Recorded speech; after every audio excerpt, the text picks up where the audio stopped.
Je me présente rapidement. Je suis Christian Chardonnay. Je vais être le modérateur de cette conférence. Je suis moi-même directeur de recherche au CNRS. Et donc, j'ai le plaisir d'introduire donc une conférence qui va être donnée par Jean Jouzel. Donc, Jean Jouzel est un grand scientifique. Il a eu de nombreuses distinctions. Il a eu en particulier la plus grande distinction scientifique française, qui est la médaille d'or du CNRS en 2002 avec Claude Lorius, si je ne me trompe. Il est membre de l'Académie des sciences et il a été vice-président du GIEC, dont il va parler aujourd'hui. Donc voilà, sans plus attendre, je vais lui donner la parole.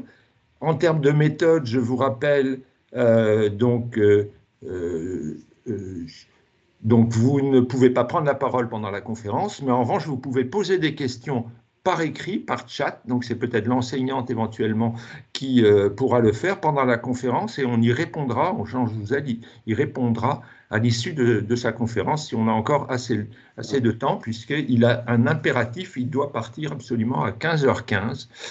Voilà, donc comme on a pris un peu de retard, on va rentrer dans le vif du sujet tout de suite. Voilà, donc Jean, la parole est à toi.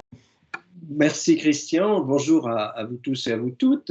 Donc c'est un plaisir de partager ces quelques instants avec vous.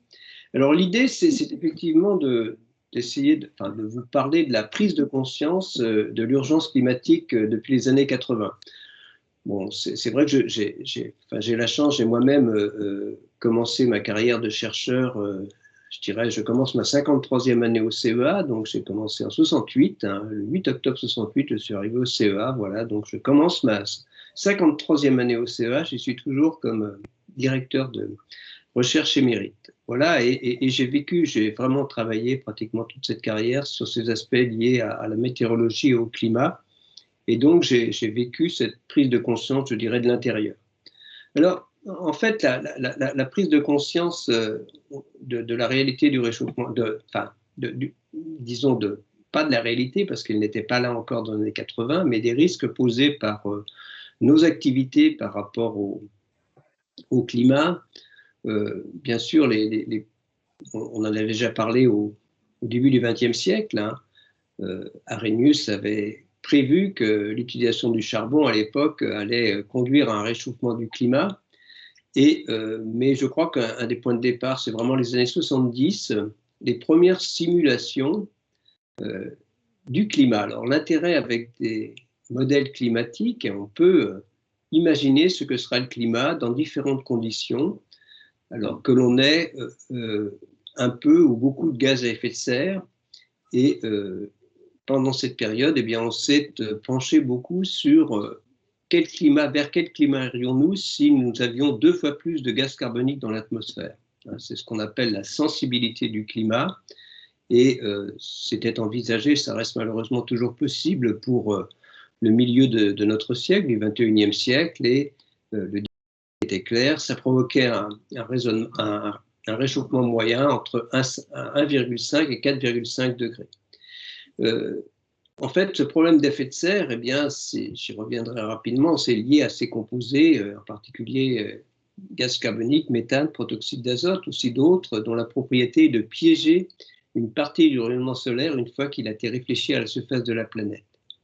Donc, en fait, l'effet de serre, quand on piège une partie de cette énergie, eh bien, on augmente le chauffage d'une certaine façon et il est tout à fait logique. Le premier gaz à effet de serre est d'ailleurs la vapeur d'eau, mais nous n'en changeons pas les quantités dans l'atmosphère directement. Mais il est tout à fait logique que quand on augmente le chauffage, c'est ce qu'on fait en augmentant l'effet de serre, en augmentant les quantités de gaz carbonique, de méthane, de protoxyde d'azote, eh bien, il est normal qu'on s'attende à un réchauffement climatique. Mais c'est autre chose. J'ai aussi, disons, sur cette même période, dans les années 80, eh bien, c'est la première fois où on réussit à reconstituer dans les glaces polaires mes collègues de Grenoble. Donc j'ai eu la chance de participer à cette aventure, disons, je dirais, à cette découverte d'un lien entre gaz à effet de serre et climat dans le passé. Vous voyez, ici, nous avons les 200 000 dernières années de climat, donc la température au milieu est reconstruite à partir de l'analyse de la glace, et puis mes collègues de Grenoble reconstitué la composition de l'atmosphère, alors en CO2 en haut, en méthane en bas, à partir de l'analyse des petites bulles d'air piégées dans cette glace. Et de façon très claire, eh bien, il y a un lien entre effet de serre et climat, c'est-à-dire qu'en période glaciaire, hein, donc si vous partez à gauche, c'est la période actuelle, moins 200 000 ans, moins 250 000 ans à droite, eh bien, le dernier maximum glaciaire, il y a 20 000 ans, eh bien, les températures étaient 4 à 5 degrés plus froides qu'aujourd'hui en moyenne globale, mais il y avait aussi en fait beaucoup moins d'effets de serre. Hein. On était à 200 parties par million pour le gaz carbonique au lieu de 280 il y a à peu près 300 ans. Je précise que nous en sommes maintenant à 410.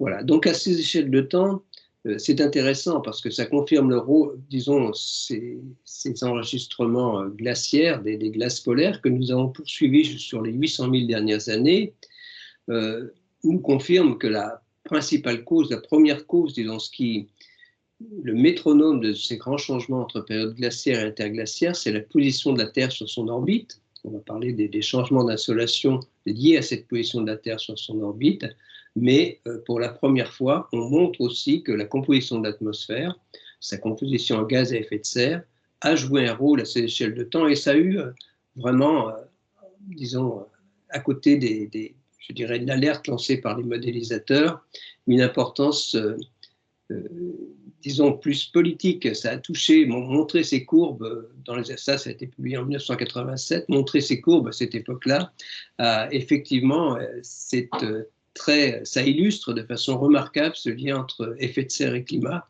évidemment bien au-delà de ce que peuvent faire des modélisations qui sont difficiles à faire passer dans le grand public.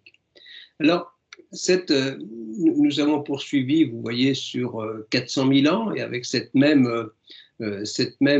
même lien entre climat et gaz à effet de serre sur les 4 derniers cycles glaciaires interglaciaires. Et puis là, on en était vous voyez, ça montre, on en était là à cette époque en 1999, à la fin du XXe siècle. Eh bien, le contenu en CO2 de l'atmosphère était à 365 parties par million. Hein, je me répète, nous en sommes à 415. Voilà ce que c'est une carotte de glace, hein, qu'on analyse, aussi bien la glace que les petites bulles d'air qui sont, disons, enfermées dans ces glaces. Ça, c'est simplement pour montrer que, bon, voilà, j'étais sur le terrain. Ça, je crois que c'est au Groenland dans les années 90. Hein, c'est passionnant d'aller travailler sur le terrain dans ces expéditions, disons, avec disons, ces grands projets en Antarctique, au Groenland. Et ça a été une partie de ma vie. Alors, mes collègues grenoblois, en particulier Jean-Marc Barnola à l'époque, Jérôme Chaplaz, Dominique Reynaud, s'intéressaient aux petites bulles d'air, hein, disons, qui sont piégées dans cette glace, et c'est ça qui donne effectivement, qui leur permet de reconstituer la composition de l'atmosphère. Alors, cette introduction, c'est vraiment pour vous parler de ce réchauffement climatique. Vraiment, il y a eu une prise de conscience. Je le redis, il y a eu au début du XXe siècle un peu quelques scientifiques, dont Arrhenius, qui a dit effectivement que le climat allait se réchauffer, mais je dirais que la prise de conscience de la réalité des réchauffements climatiques et des risques que posaient les activités humaines par rapport à, disons, finalement au fonctionnement de notre planète, hein, d'une certaine façon, à son fonctionnement en tout cas, et avec des conséquences sur, disons, sur les populations, eh bien, c'est vraiment les années 70-80, et ça conduit à la création du GIEC, sur lequel je reviendrai en 1990.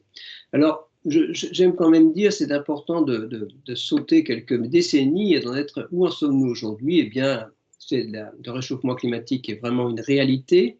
En fait, c'est 2016 qui était l'année la plus chaude que nous ayons connue depuis 150 ans. Les 6 dernières années vont être les plus chaudes que nous ayons connues. Et il est tout à fait possible que 2020 soit au moins au niveau de 2016. Et donc aussi 2017, 2018, 2019 sont des années très chaudes. Et donc c'est très clair, disons, pour ce qui concerne en tout cas l'atmosphère, il y a un réchauffement climatique très bien documenté. Alors, ce n'est pas une surprise, hein, parce que nous avons émis des gaz à effet de serre de façon très importante. Entre les années 70, où j'ai commencé à travailler sur ce domaine, et aujourd'hui, eh bien, aujourd'hui, nous en sommes à 54 milliards de tonnes d'équivalent CO2. Hein, chaque année, on était à 27 milliards il y a 50 ans. Nous avons doublé en 50 ans les quantités des émissions de gaz à effet de serre. Alors ces émissions, je dirais les chiffres pour 2019, c'est les 3/4, 37 milliards qui sont liés de gaz carbonique qui sont liés à l'utilisation des combustibles fossiles, 5 à 6 milliards à la déforestation, 1 à 2 milliards de tonnes liées à la fabrication du ciment, et puis il faut ajouter à peu près 10 milliards de tonnes pour 10 milliards de tonnes pour les autres gaz à effet de serre, le méthane, le protoxyde d'azote. Donc c'est très bien documenté ces émissions, et bien sûr c'est l'augmentation de ces émissions qui conduit à ces augmentations des émissions dans l'atmosphère. Hein. Depuis 200 ans, eh bien, c'est une augmentation de 40% pour le gaz carbonique, du méthane plus que doublé, protoxyde d'azote plus 20%. Alors, on connaît très bien les sources de méthane, je les ai rapidement évoquées, avec vraiment une part importante des combustibles fossiles, une part non, enfin, il est intéressant pour les gaz à effet de serre autres que le CO2, c'est disons, le système agriculture-alimentation qui contribue de façon aussi relativement importante. Le résultat net, c'est que quand on augmente l'effet de serre, on augmente le chauffage. En fait, on a augmenté le chauffage d'à peu près 1% depuis 200 ans. Donc, on a 1% de plus d'énergie pour maintenir l'équilibre thermique de l'atmosphère. Alors, si vous chauffez, eh bien, c'est normal que la température augmente, et c'est ce qu'on a observé. Mais il y a un autre point qui est important, c'est que disons, pratiquement l'essentiel de cette chaleur supplémentaire ne reste pas dans l'atmosphère. En fait, l'atmosphère n'en utilise qu'1%, et pratiquement plus de 93% de cette chaleur supplémentaire vont dans l'océan. Et c'est là qu'il faut regarder la réalité du réchauffement climatique, et elle est très nette à travers l'élévation du niveau de la mer, qui est due à la fois à la dilatation de l'océan. L'océan se réchauffe et il se dilate, et puis au fond des glaces, à la fois les glaciers continentaux, mais depuis une vingtaine d'années, le Groenland et l'Antarctique. Donc nous avons vraiment, dans cette élévation du niveau de la mer, j'y reviendrai probablement, un signal très clair de la réalité du réchauffement climatique. Alors, disons que je reviens maintenant aux années 90, donc la prise de conscience, années 90, années 80, la création du GIEC en 1988, avec une mission. Le GIEC n'a pas pour objectif de faire des recommandations. C'est vraiment d'évaluer tout ce qui touche au réchauffement climatique, les causes, disons à la fois les causes, les conséquences et les mesures à prendre par rapport à ce réchauffement. Ce qui est important, c'est de retenir que le GIEC ne fait pas de recommandations, qu'il a publié 5 rapports complets, vous voyez, 90, 95, 2001, 2007, 2013, 2014. Le prochain rapport complet sera publié en 2021 et 2022. Je me suis moi-même impliqué disons, dans le GIEC entre 1994 et 2015. Donc j'en ai été, comme l'a dit Christian, vice-président en fait, du groupe scientifique. Et dès le premier rapport, eh bien, c'est ça qui est important, on prévoit des réchauffements importants, disons, dans la deuxième partie du XXIe siècle. Il y a un point qui est important, c'est que disons, le climat que nous avons aujourd'hui est vraiment celui qui avait été anticipé par les premières modélisations dans les années 90 pour ce qui concerne le rythme du réchauffement climatique. Nous sommes sur un réchauffement climatique de 2/10 de degré par décennie, hein, en moyenne. Ce n'est pas le réchauffement, ce n'est pas année après année, mais vraiment décennie après décennie. L'amplification du réchauffement en région polaire, il est 2 fois plus rapide qu'en moyenne globale. C'était observé, il était prévu que ça se poursuivrait, et ça se poursuit. Et puis, l'élévation du niveau de la mer, son accélération observée depuis quelques décennies était aussi envisagée. De même, mais ça c'est plutôt à partir du 3e rapport du GIEC en 2001, que cette intensification de certains événements extrêmes qui devient perceptible. Donc c'est quand même un message très fort, c'est-à-dire qu'il y a 30 ans, eh bien, les modélisateurs du climat ont correctement prédit l'évolution du climat à échelle des 3 dernières décennies, et ça veut quand même dire qu'il faut prendre au sérieux ces projections à l'échelle, ces projections pour ce qui concerne les 30 prochaines années et au-delà, bien sûr. Donc le GIEC est créé, Et disons, pratiquement 2 ans après, nous sommes, le premier rapport du GIEC, c'est 1990, il dit la réalité du réchauffement climatique, les risques que ça fait courir à l'humanité. Et en 92, au sommet de la Terre de Rio, eh bien, il y a la mise sur pied de cette convention climat, mais il y a aussi 2 autres conventions qui sont importantes, la convention pour la biodiversité et la convention pour la désertification. Bien sûr, la convention climat, j'insisterai plus sur la convention climat, donc, qui a un objectif très, disons, très simple, stabiliser les concentrations de gaz à effet de serre de façon à stabiliser le climat. L'idée est qu'on ne peut pas laisser l'effet de serre, le chauffage augmenter, disons, sans en prendre, sans y porter attention. Et donc, c'est un objectif de bon sens. Et cet objectif de bon sens requiert que les émissions de gaz à effet de serre diminuent. Hein, donc, c'est vraiment, d'ailleurs, c'est sur cette ligne que se place, alors, la Convention climat se réunit chaque année, enfin à partir de elle est créée en 1992, elle se met en place réellement, enfin disons sa création est annoncée en 1992, elle se met en place la première réunion, on appelle ça les conférences des parties, les COP, c'est à Berlin en 1995, et dès la 3e réunion, la COP 3 à Kyoto, il y a un accord qui est un accord de bon sens le protocole de Kyoto qui demande, et c'est nécessaire si on veut stabiliser le climat, à ce que les émissions des pays développés diminuent de 5% sur la période 2008-2012 par rapport à 1990. Ça, c'est le protocole de Kyoto. Donc, cette demande vaut pour les pays développés et je crois qu'elle est dans le bon sens. Si le protocole de Kyoto a échoué, c'est pour une double raison, en fait, une raison politique. Hein, disons, en 2000, eh bien, c'est l'élection de George Bush Jr. et non pas celle d'Al Gore, qui Al Gore était extrêmement favorable et s'était d'ailleurs beaucoup impliqué à Kyoto. Donc, c'est disons, le fait que George Bush soit élu et disons, on n'est pas dans le même contexte qu'aujourd'hui. Hein. En 2000, eh bien, les États-Unis avaient signé mais n'avaient pas encore ratifié le protocole de Kyoto. Donc, ils n'ont pas eu à en sortir. Hein, malheureusement, actuellement, les États-Unis ont ratifié l'accord de Paris, mais en sont sortis. Voilà, et donc ça nous a fait perdre 8 ans. Et puis, il y a un autre aspect, c'est que les pays émergents, des pays émergents comme la Chine, ont rapidement augmenté leurs émissions dans les années 2000. En fait, dans les années 2000, les émissions de la Chine ont pratiquement plus que doublé. Entre 2000 et 2010, disons, les États-Unis étaient le premier pays émetteur en 2000, et en 2010, c'est la Chine qui est passée devant en 2005, en fait. Et actuellement, eh bien, la Chine émet 2 fois plus de gaz à effet de serre que les États-Unis, en tout cas au niveau du gaz carbonique. Donc, le protocole de Kyoto n'a pas atteint ses objectifs, c'est très clair, puisque je vous l'ai montré, les émissions ont continué à augmenter. Le deuxième accord, c'est celui de Copenhague en 2009, et là aussi, c'est un échec. On est après la crise économique de 2008. On aurait espéré, l'idée de Copenhague, c'était de mettre en place un accord ambitieux pour la période 2013-2020. Après 2012, nous y sommes. Mais en fait, actuellement, il n'y a que l'Europe et quelques autres pays qui sont impliqués dans ce processus avec des objectifs chiffrés. Et ça représente moins de 15% des émissions. Alors, on arrive à l'accord de Paris, hein, qui est le 3e accord important.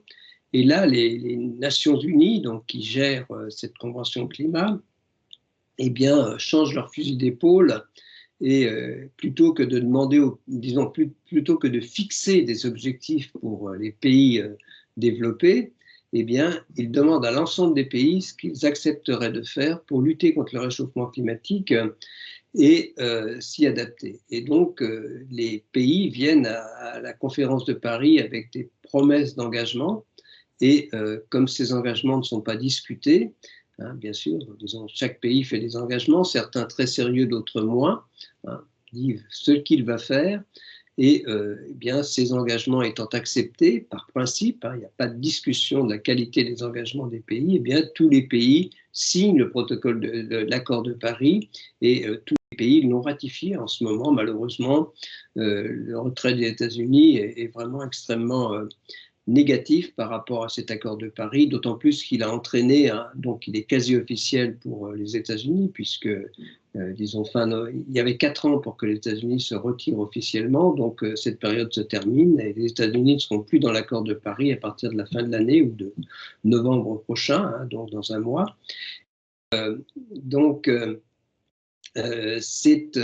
Mais ça a entraîné aussi, disons, le retrait quasi officieux du Brésil, l'Australie traîne des pieds, la Russie. Donc, la décision disons, de Donald Trump est comme l'avait été celle de George Bush, vraiment négative par rapport à la lutte contre le réchauffement climatique, alors que les États-Unis auraient pu en prendre, et je pense, auraient dû en prendre le leadership dès les années 2000, parce que économiquement, c'est ce qui est porteur. C'est le message que je voudrais vous donner. Alors, donc une des grandes questions qu'on s'est posées durant tous ces rapports du GIEC, eh bien, c'est la question que chacun se pose. La question que chacun se pose, ce n'est pas quel va être le climat dans 30, 40, 50 ans, c'est est-ce que le réchauffement climatique que nous vivons est vraiment lié aux activités humaines. En fait, il nous a fallu toute une progression, pratiquement les 5 disons, rapport du GIEC pour arriver à cette conclusion. Et cette conclusion, eh bien, c'est que oui, nous sommes en 2014, il est extrêmement probable que l'influence de l'homme est la cause principale du réchauffement observé depuis le milieu du XXe siècle. Nous sommes dans un monde dont nous avons modifié le climat de façon très claire et c'est de plus en plus évident, nous en sommes quasiment certains. Alors voilà, je ne reviendrai pas sur cette élévation du niveau de la mer qui est, à mon avis, la preuve la plus tangible de l'élévation du niveau de la mer. Je l'ai déjà évoqué, le fait que l'essentiel de l'océan, de la chaleur supplémentaire va dans l'océan et donc cette élévation du niveau de la mer qui s'accélère et qui résulte vraiment à la fois de 2 indications qui nous donnent une double indication du réchauffement, le réchauffement de l'océan et la fonte des glaces. Alors en fait on montre que voilà, le réchauffement actuel, donc vous voyez il est à peu près depuis les années 50 il est de 2/3 de degré. En fait, les gaz à effet de serre, on pourrait en expliquer presque jusqu'à 1 degré, mais la pollution disons, automobile, industrielle, urbaine, elle, disons, plutôt contribue à un léger refroidissement. Et donc, les activités humaines, l'ensemble des activités humaines, vous voyez en orange, explique à peu près ce qu'on observe. Par contre, l'activité solaire, sur cette même période, les 70 dernières années, les volcans, l'activité naturelle, la variabilité naturelle n'explique qu'1 dixième de degré au maximum. Donc c'est vraiment à partir de ces éléments, de l'ensemble d'éléments que nous affirmons de façon très claire qu'une large part du réchauffement climatique est déjà due aux activités humaines. Donc voilà, vers quoi allons-nous? J'ai dit il faut prendre au sérieux ce vers quoi nous allons, les projections des modélisateurs. Eh bien, si rien n'était fait pour lutter contre les réchauffements climatiques, nous irions vers des réchauffements de 4 à 5 degrés dans la deuxième partie de ce siècle, je dirais lorsque vous aurez mon âge, pour les jeunes, et bien sûr un climat avec un réchauffement plus important sur les continents que sur l'océan et 2 fois plus important dans les régions de l'Arctique qu'en moyenne planétaire, parce que ce sont des régions où les surfaces de glace et surfaces enneigées diminuent et on y remplace des surfaces absorbantes par des surfaces réfléchissantes par des surfaces absorbantes. Le mécanisme est bien compris. Le fait que l'océan se réchauffe moins, c'est parce qu'il y a disons, une masse très importante, il y a une inertie très importante. Donc tout cela se comprend bien, mais 4 à 5 degrés, c'est quelque chose de très important. C'est la même amplitude qu'a connue notre planète en moyenne entre le dernier maximum glaciaire il y a 20 000 ans et le début de l'ère actuelle il y a 10 000 ans. Mais ce que nous ferions si nous allions et si nous ne faisions rien pour lutter contre le réchauffement climatique, c'est la même amplitude, mais pratiquement 50 à 100 fois plus rapidement. Au moins 50 fois plus rapidement, donc on voit bien le problème auquel on fait face et la difficulté d'adaptation. Alors j'irai très rapidement sur les conséquences, parce que je ne veux pas passer trop de temps là-dessus, parce que je dois vraiment m'arrêter, je suis navré à 15h15. Donc vous pourrez regarder disons cette présentation, et là vous voyez elles sont classées dans 5 catégories avec un niveau de risque. Et eh bien, il n'y a pas de surprise. Si on va vers le scénario émetteur, on va vers 4 à 5 degrés à la fin du siècle, eh bien, quel que soit le type de conséquences que l'on regarde, eh bien, on va être dans des zones d'impact élevées ou très élevées. C'est bon, voilà, aussi bien pour l'acidification de l'océan, puisque disons, le gaz carbonique qui est absorbé dans l'océan acidifie cet océan. Pour les extrêmes climatiques, pour les populations, les extrêmes climatiques, on a déjà cette perception d'une intensification, elle va se poursuivre.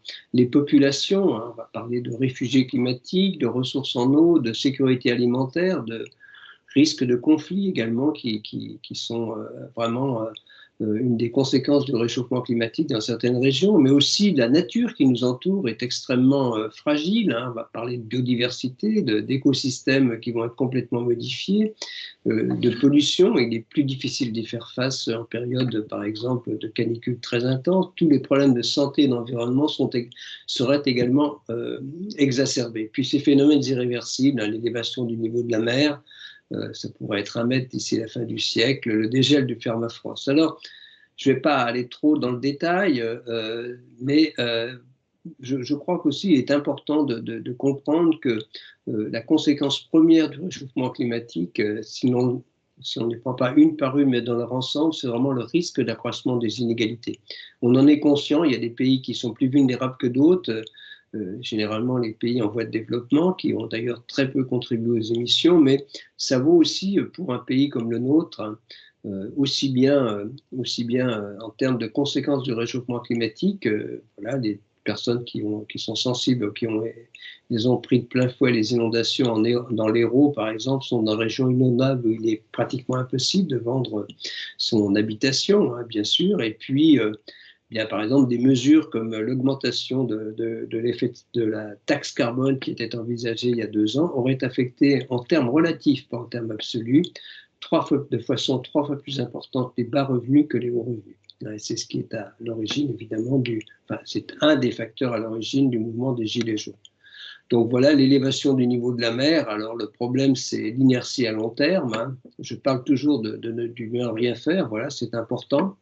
Hein, donc ce niveau, et le problème c'est qu'à très long terme, eh bien, à l'échelle de plusieurs siècles, voire d'un millénaire, il y a un risque dans ce cas-là de fonte complète du Groenland. Ça, ce sont 7 mètres d'élévation du niveau de la mer. C'est évidemment très loin dans le temps, mais c'est important d'en parler parce que c'est maintenant que nous en décidons. Ce sont les émissions des prochaines décennies qui vont en décider. Hein, disons cet exemple de perte de biodiversité, vous voyez, donc quand on regarde le rythme, la vitesse de déplacement des zones climatiques, eh bien pour la moitié des espèces, hein, donc on va parler des arbres, des plantes, des rongeurs, des primates, eh bien la moitié des espèces a une capacité de déplacement inférieure à la vitesse de déplacement des zones climatiques, toujours dans le cas où on ne fait rien pour lutter contre ce réchauffement. Hein. Voilà, donc les problèmes de santé aussi, ils sont exacerbés de façon importante, que ce soit les infections liées aux maladies à vecteurs, vraiment la sécurité alimentaire, tous les problèmes également liés aux problèmes à la qualité de l'air, aux événements extrêmes. Donc tout ça s'amplifie avec le réchauffement climatique. Voilà des chiffres. Par exemple, actuellement, il y a 1 Européen sur 20 chaque année qui fait face à un événement climatique extrême. Dans le cas d'un réchauffement de plus 3 degrés, ce serait 2 Européens sur 3. Et le nombre de décès moyens pourrait être multiplié lié aux événements extrêmes, en particulier les canicules, pourrait être multiplié par 30 ou 40 à l'échelle dans certaines régions de l'Europe. Vous voyez en rouge. Donc le réchauffement en France est évidemment important dans ces cas-là aussi. Il peut être de 4 à 5 à 6 degrés. Mais il y a aussi, ce qui est important, c'est, disons, la diminution du débit des cours d'eau. Hein, donc, vous voyez, il pourrait être, même en cas disons, là, on se place, disons, à échéance de quelques décennies, eh bien, le débit des cours d'eau serait diminué de 20, 30, 40%, même plus dans certaines régions. Et ceci, même dans les régions où les précipitations ne seraient pas beaucoup modifiées, tout simplement parce que eh bien, il y a de l'évaporation. Quand la température augmente, il y a plus d'évaporation en surface. Donc, c'est important, ces problèmes d'accessibilité à l'eau en France peuvent être des conséquences importantes. Les débits d'étiage, hein, l'été, c'est encore plus important.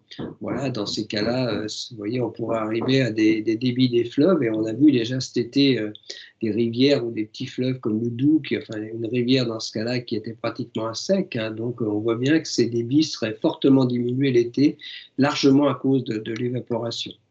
Alors, l'accord de Paris, lui, il y a aussi une seconde, donc je vous ai parlé de cette différente d'approche. Hein. Il y a des engagements qui sont mis en place dans l'accord de Paris, mais il y a aussi une autre caractéristique de cet accord de Paris. Je reviens sur cette histoire, sur cet aspect plutôt historique. Disons, dans sa forme originelle, dans la forme, disons, quand on parle de la conférence, de la Convention climat telle qu'elle a été mise sur pied en 1992, eh bien, on parlait de stabiliser l'effet de serre, mais il n'y avait pas d'objectif chiffré. Donc, de stabiliser les températures, mais on n'avait pas fixé le niveau de stabilisation des températures. Et c'est vraiment à partir de l'accord de Paris qu'est rentré dans cette dynamique, enfin dans ces discussions convention climat, disons, ces objectifs chiffrés de limiter le réchauffement climatique à 2 degrés, voire 1,5 degré par rapport au pré-industriel. Alors, on a déjà pris 1 degré par rapport au pré-industriel. Donc, disons 2 degrés, c'est 1 degré de plus que la décennie 2010 que nous venons de vivre. Donc, 1 degré de plus, et il y a des conséquences très importantes, même 1 degré de plus, suffisamment importantes pour que l'on prenne au sérieux. Alors, où en sommes-nous? Je dirais qu'actuellement, donc là, en 2019, nous étions plutôt à 54 milliards de tonnes d'équivalent CO2. Donc, on va regarder où nous allons en 2030. Eh bien, si rien n'était fait pour lutter contre le réchauffement climatique, nous irions vers 65-70 milliards de tonnes et des réchauffements de 4 à 5 degrés. Même avec les engagements pris dans le cadre de l'accord de Paris sur cette période, eh bien, nous irions vers 55 milliards de tonnes à horizon 2030. Ça veut dire qu'à horizon 2030,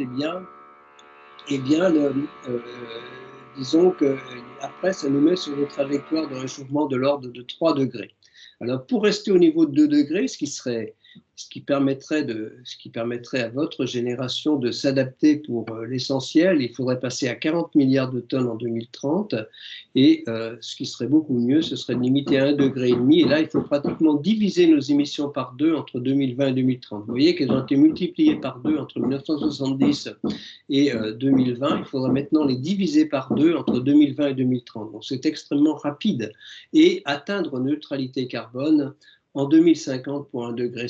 Alors, la neutralité carbone pourrait être atteinte en 2070-2080 pour un objectif de 2 degrés. Donc, on sait ce qu'on doit faire si on veut limiter le réchauffement climatique de façon à ce que vos générations puissent s'y adapter. Hein, on le sait très clairement. Et donc, je vous invite vraiment à accorder du crédit à ces chiffres. Bon, ça peut évidemment varier, mais il y a une continuité dans les rapports successifs du GIEC, de notre communauté scientifique, et vraiment, les chiffres que je donne là vont être peu ou prou confirmés dans les prochains rapports du GIEC, aussi bien en termes de réchauffement que disons, de trajectoire sur lequel il faut se mettre en termes d'émissions de gaz à effet de serre si on veut limiter le réchauffement climatique. Alors, et j'en terminerai là, eh bien, ce qu'il faut faire, disons, dans la vie de tous les jours, voilà, donc en France, le premier secteur d'émissions, ce sont les transports. Ensuite, donc on est maintenant dans les transports, on n'est pas loin là c'était en 2013, mais maintenant on est plutôt à 29%. Ensuite, on a 3 blocs à 20%, l'habitat, l'industrie et l'agriculture, l'alimentation. Et puis ensuite l'énergie et les déchets, hein, qui sont moins importants, et 13% et 3%. En fait, disons, notre vie de tous les jours, hein, se loger, se nourrir, se déplacer, eh bien, on contribue par notre vie de chaque jour à plus de la moitié des émissions, chacun d'entre nous. Hein, bien sûr, ça peut dépendre d'une personne à l'autre. Voilà. Alors, ce qu'il faut faire, et bien sûr, c'est agir sur tous ces leviers. Alors, il y a d'abord l'importance de l'échelle régionale, hein, les conséquences du réchauffement climatique, les solutions à mettre en œuvre, l'adaptation absolument nécessaire au réchauffement climatique varie d'une région à l'autre, c'est très clair. Ensuite, ce qu'on peut dire, c'est qu'au niveau de la France, il y a une réelle ambition dans les textes, Donc on a la loi climat, énergie-climat, il y a un objectif effectivement d'émission de gaz à effet de serre de 40% à 2030. On a vraiment neutralité carbone à horizon 2050, elle est inscrite dans la loi. Mais on va avoir une nouvelle loi. Le problème, c'est qu'en France, on a des lois, mais les objectifs ne sont pas respectés. Donc on va avoir une nouvelle loi qui va qui va être le résultat des propositions de la Convention citoyenne. Moi, j'ai eu la chance d'y participer au titre du comité de gouvernance. Les citoyens ont fait ces 150 citoyens ont fait des propositions extrêmement intéressantes. Voilà, une partie va être prise en compte dans un nouveau projet de loi climat qui va être discuté, présenté probablement le mois prochain. Voilà, donc on est au cœur du débat. Et les mots-clés pour cette lutte contre le réchauffement climatique, c'est évidemment le mix énergétique, qu'il soit moins émetteur de gaz à effet de serre. On a en France ce débat sur le nucléaire, mais aussi sur, bien sûr, les énergies renouvelables qu'on doit absolument développer, c'est très clair.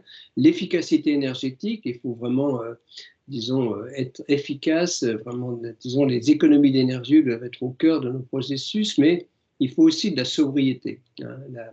Disons, l'efficacité énergétique, c'est faire les mêmes choses avec moins d'énergie, c'est bien. La sobriété, c'est faire attention à ce qu'on fait. Donc, et c'est encore mieux et indispensable. C'est clair qu'on doit réfléchir. Il y a certaines, disons, on doit réfléchir lorsque l'on s'engage dans des actions qui sont extrêmement émettrices de gaz à effet de serre.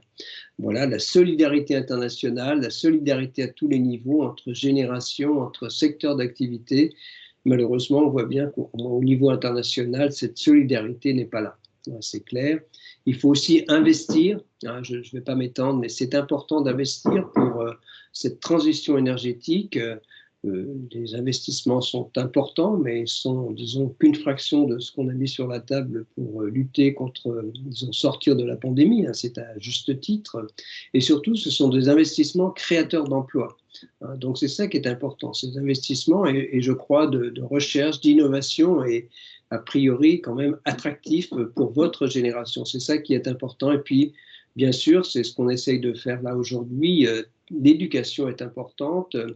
Vous aurez, je pense, de nouveaux programmes, de nouveaux livres de programmes. Alors, l'an prochain, et y compris, on s'intéresse à, disons, la façon d'enseigner la transition écologique au sens large, depuis les écoles, depuis l'école, le lycée, et puis maintenant dans l'enseignement supérieur. Voilà, je vais arrêter là.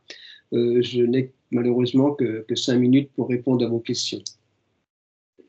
Christian, je te donne la parole. Oui, merci beaucoup, Jean, pour cet exposé. En 5 minutes, on va être très efficace, je suis sûr. Juste avant, il y a quelques petites questions qui ont déjà été mises sur le chat. Juste un point que je voulais dire en conclusion de ton exposé, Jean, c'est qu'on est dans le cadre de la fête de la science et ces travaux sur le climat est probablement l'un des plus beaux exemples de l'impact de la recherche scientifique sur le long terme et qui a interpellé le débat politique. Et peut-être, Jean, j'ai une première question. Le GIEC, ça représente quoi? Est-ce que ce sont que des scientifiques? Est-ce qu'il y a des politiques? Et combien de scientifiques participent au GIEC? Le GIEC, c'est la communauté scientifique, mais quand on parle de climat, ce ne sont pas que les scientifiques qui, comme moi, s'intéressent à, disons, aux causes du changement climatique, au fonctionnement de notre climat. Il y a aussi beaucoup de spécialistes des conséquences et des gens qui s'intéressent disons, aux aspects économiques liés aux solutions. Il y a aussi, ça intéresse beaucoup de spécialistes. Il y a des gens, il y a des juristes qui s'intéressent à l'évolution du climat, des historiens, des géographes, des spécialistes de l'agriculture. Il n'y a aucun, disons, secteur disons, grande discipline, y compris d'ailleurs la médecine, qui puisse se dire le climat, c'est pas mon problème. Disons, c'est vraiment le problème de tous, et on retrouve aussi bien des spécialistes des liens entre santé et climat dans les rapports du GIEC que des philosophes également, parce que les sciences sociales sont également très concernées. Donc, quand on aborde ces problèmes, et c'est d'ailleurs l'intérêt de ces recherches, et les aspects géopolitiques également, politiques, qui sont également très, très, disons, extrêmement présents. Hein. Donc, on parle de lien entre science et politique de façon régulière. Et donc, enfin, bon, je ne sais pas s'il y a des jeunes parmi vous qui s'y intéresseront, mais ce sont des domaines passionnants de s'intéresser à ces transitions, disons qu'elles soient climatiques ou plus largement la transition écologique.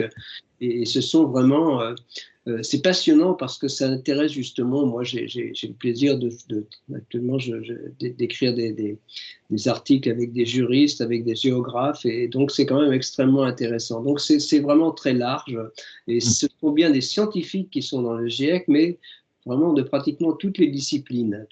Évidemment, les spécialistes du climat sont plus représentés dans le groupe, justement, dans le groupe scientifique, hein, donc le groupe 1 dont j'étais membre, plus directement du bureau, mais c'est beaucoup plus large sur le groupe 2 et le groupe 3. Voilà. Et ensuite, oui, oui, eh ben, peut-être comme tu n'as pas beaucoup de temps, il y a 4 questions posées par donc le classe de terminale qui t'a écouté, donc je vais les lire.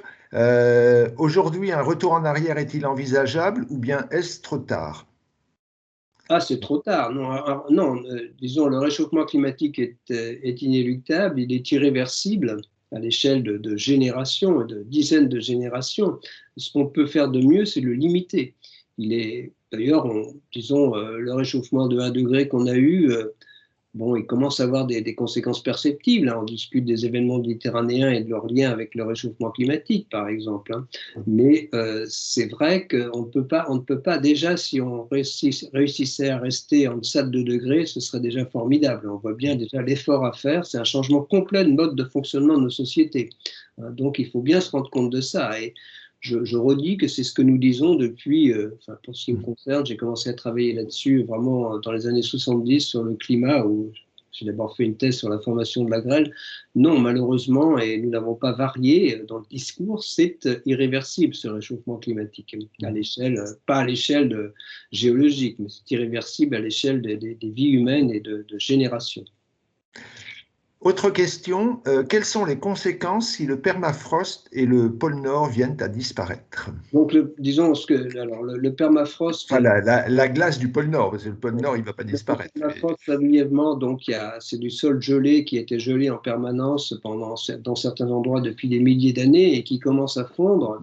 Mais ils fondent, mais il y a aussi, il y a dans ces sols fondus des matières organiques qui se décomposent, hein, qui étaient stockées là aussi, bien sûr, depuis des milliers d'années, et qui ajoutent des émissions de méthane ou de gaz carbonique, et donc qui ajoutent à l'effet de serre. En fait, la fonte du permafrost pourrait ajouter mais quelques dixièmes de degrés supplémentaires d'ici la fin du siècle. Hein. Ce n'est pas non plus la bombe, disons, que certains nous prédisent. C'est important, ça ajoute mais il y a aussi des conséquences locales très importantes sur les infrastructures.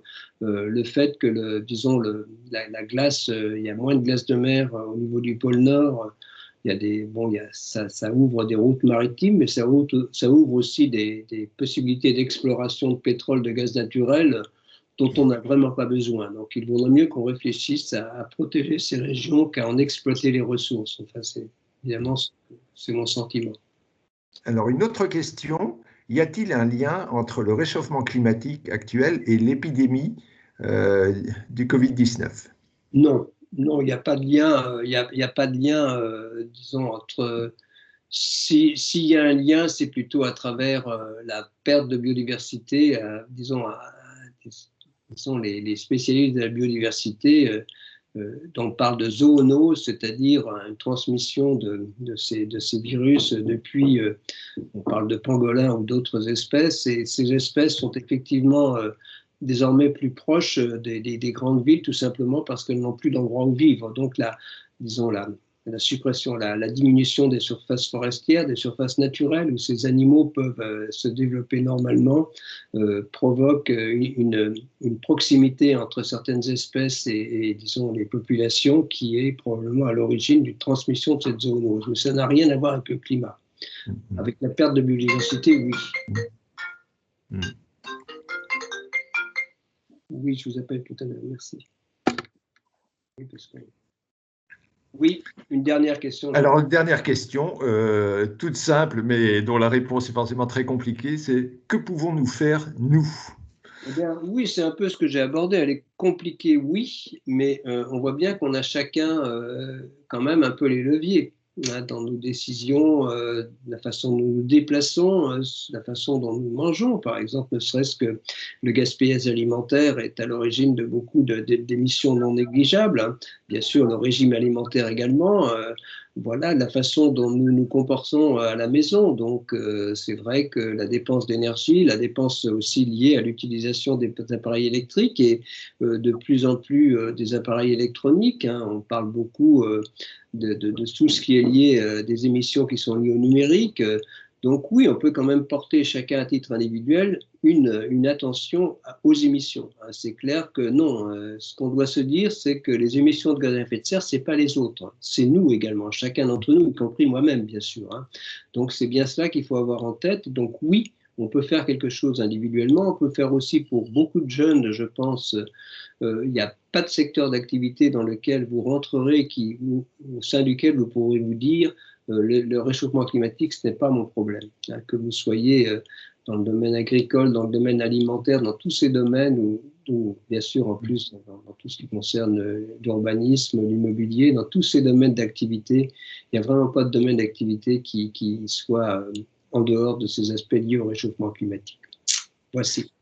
Merci. Merci beaucoup. Est-ce que tu m'autorises une dernière question pour moi-même? Tu as évoqué donc l'attitude assez négative des États-Unis. Tu as dit aussi que la Chine avait doublé les États-Unis et produit 2 fois plus de gaz à effet de serre. Il vient d'annoncer, la Chine, qu'il visait la neutralité carbone en 2060. Est-ce que tu considères ça comme important? Oui, c'est très important. C'est une bonne nouvelle. Alors, et bon, contrairement pour le moment